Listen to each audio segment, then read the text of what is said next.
እኔ ትናንት ለዶክተር አብይ የራስን ስልጣን አሳልፌ ሰጥቼው ዛሬ የሰጠሁን ብድር መልስልኝ ልለው ነው።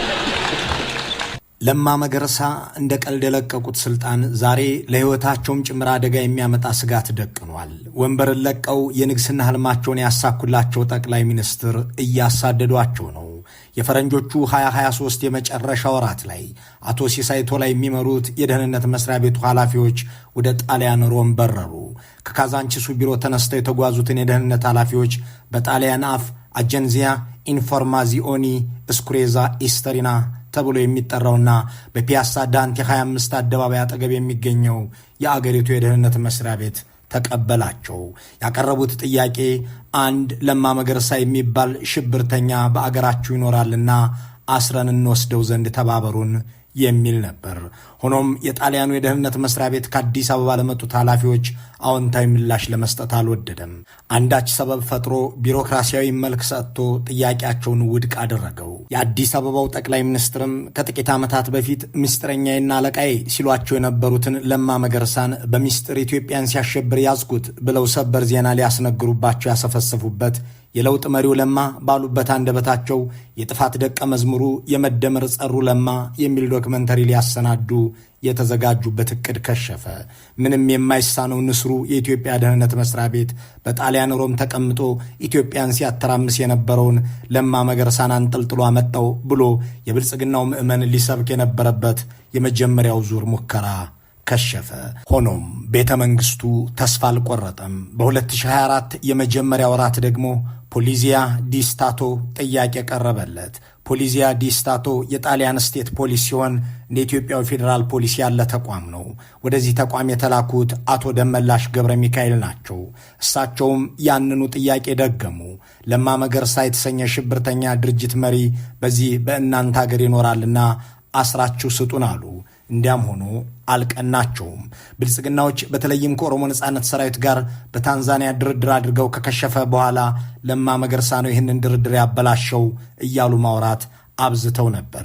አቶ ሽመልስ አብዲሳ በአዳማ ከተማ ለሰበሰቧቸው ካድሬዎች ሁላችሁም እንድታውቁት የምፈልገው ነገር ሸኔን የሚመራው ለማ መገርሳ ነው ብለው ሲናገሩ ብዙዎች ግራ ተጋብተው የርዕሰ መስተዳድሩን ንግግር ለሚዲያዎች እስከ ማሾለክ ደርሰው ነበር።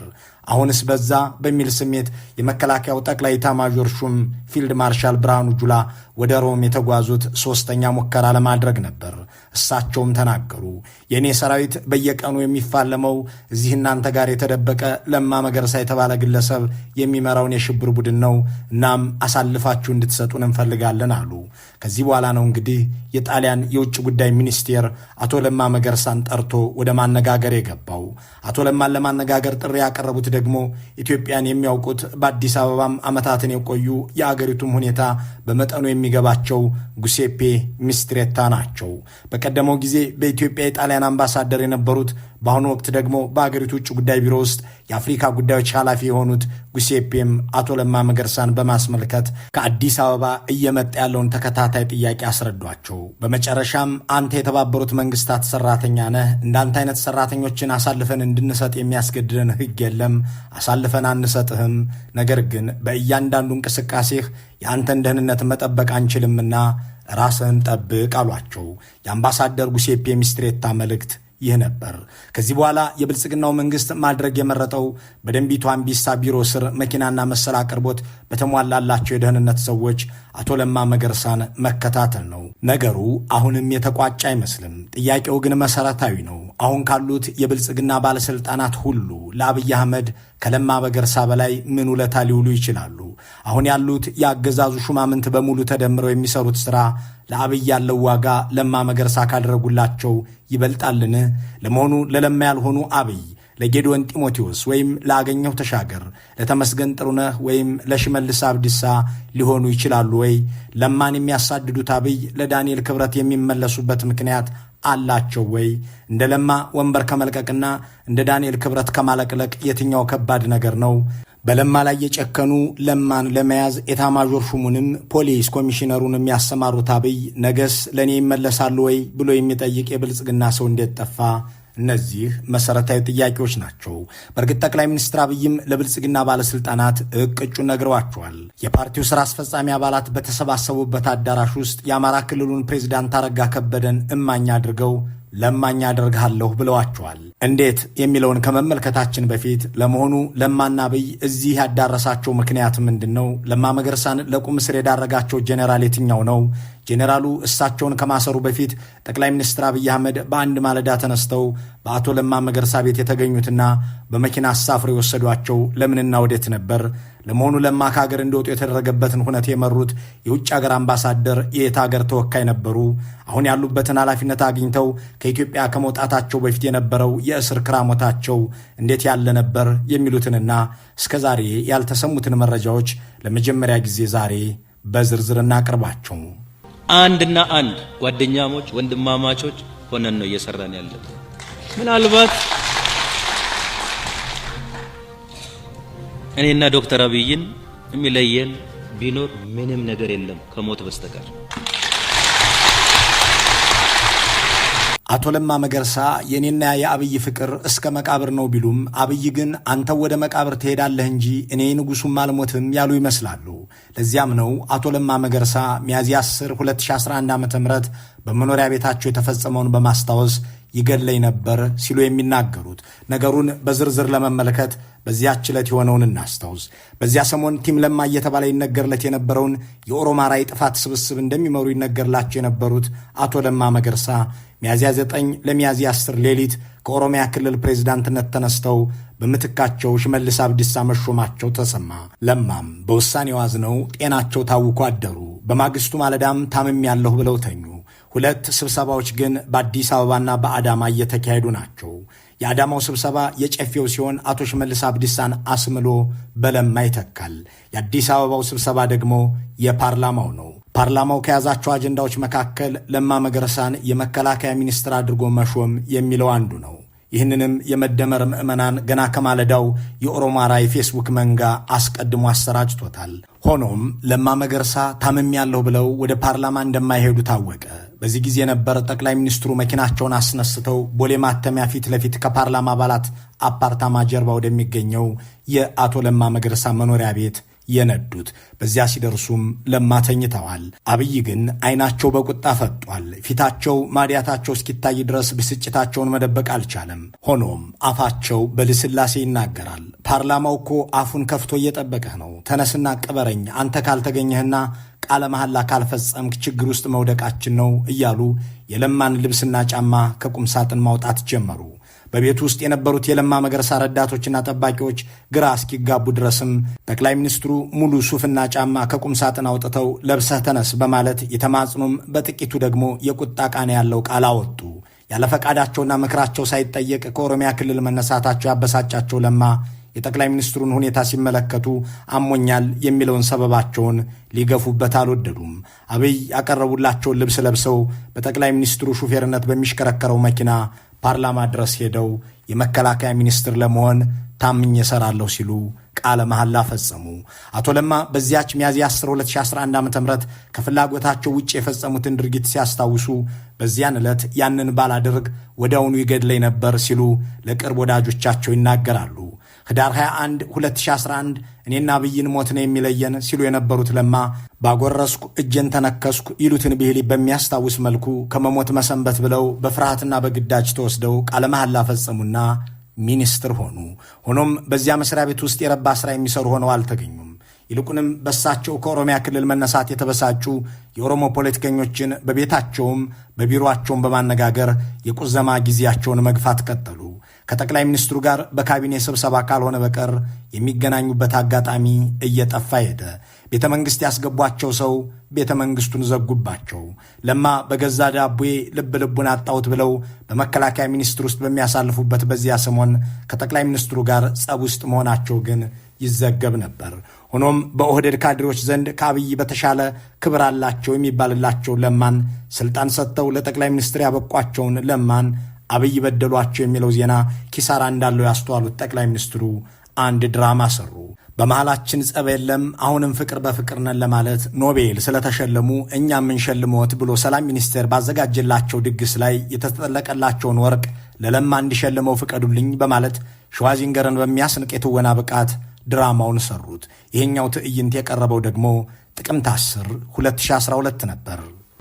በብዙ መከራ፣ በብዙ ችግር፣ በብዙ ድህነት አብረውኝ ለነበሩ ወንድሞቼ፣ ጓደኞቼ እና የነሱ ሁሉ አስተባባሪና መሪ የነበረው የደህንነት ጓደኛዬ እና ወንድሜ ለማ መገርሳ የዚህ ክብር ባለቤትና መሪ ስለሆነ የዛሬ ሽልማቴን ኢትዮጵያን እንድሸልመው እንድትፈቅዱልኝ።